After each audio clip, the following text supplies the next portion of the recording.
Salut à tous! Aujourd'hui on se retrouve dans une nouvelle vidéo sur Horse, la version internationale d'Equideo.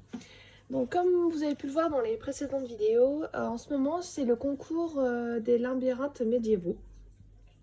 Donc du coup je joue sur ma partie principale et aussi sur ma partie secondaire sur la version internationale. Donc du coup on va voir ensemble un peu où j'en suis.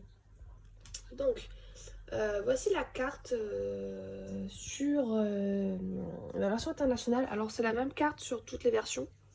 Et régulièrement je change mes miniatures pour pouvoir, pour pouvoir vous montrer où j'en suis et que ça puisse vous aider, surtout si vous n'en êtes pas au même niveau en fait, on va dire. Donc voilà, comme vous pouvez le voir sur la carte, je suis pas si loin de la fin, mais il va quand même falloir un petit peu de temps hein, pour pouvoir avoir la selle. Donc du coup, là j'ai une vue et un obstacle. Moi je vais prendre l'obstacle. Et là il faut un cheval de trait pour pouvoir tirer la calèche. Donc un cheval de trait. Océan je crois. Oui, hop, tac. Des fois je me souviens pas forcément des noms. Hop, ça y est, c'est bon, c'est débloqué. Hop, je fais faire voir la carte, pardon, et je continue à avancer. Le cadeau, moi je vais aller tout droit. Tout droit. Je vais prendre les bonbons à gauche. Je reviens en arrière. Je vais tout droit. Heureusement qu'il y a les flèches qui nous disent où nous allons, parce qu'en fait au tout début sur les premières éditions on n'avait pas les flèches et du coup il fallait penser à se dire oui on tourne d'un quart de tour donc c'est à gauche, non c'est à droite, et en fait il y en a plein qui se sont plantés et le concours a été un vrai flop. Donc voilà, c'est fini déjà.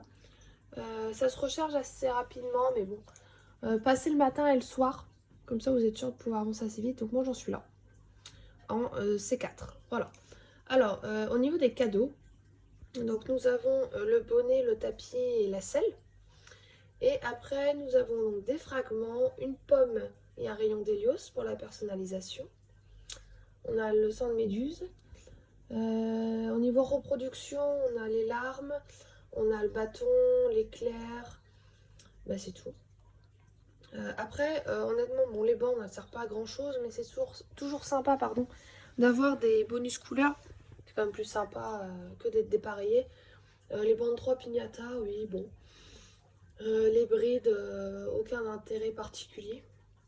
Le cuir, un petit peu. La cravache, c'est toujours utile. Les points aussi. La longe et les crampons, c'est toujours utile parce que moi, je suis VIP, mais je paye 30 000 écus les crampons et ça fait un peu mal aux fesses quand même. Le talon d'Achille, pareil. La caresse de Philotès, pareil. Les écus, c'est bien pour les débutants. La corne d'abondance, c'est pas mal. Les bras de Morphée aussi. Et les petits dragons, aussi intéressants. Donc voilà, voilà. En tout cas, moi, je pense sincèrement que les équipements donneront un divin. Puisque si vous êtes assez ancien, enfin, si vous êtes assez vieux pour pouvoir... Enfin, je vais y arriver. Ça fait longtemps que vous êtes sur le jeu. Vous avez pu remarquer qu'il y avait un concours. C'était dans le désert et en fait il y avait 5 maps. Et sur chaque map, il fallait retrouver les points de vieillissement, non, des objets spécifiques. Et une fois qu'on a trouvé les objets, on passait au niveau d'après. Et en fait, à chaque plateau terminé, on avait un équipement divin et c'est pour Bucéphale. Et là, on voyait, on a le bonnet, le tapis et la selle. Donc il manquerait quoi?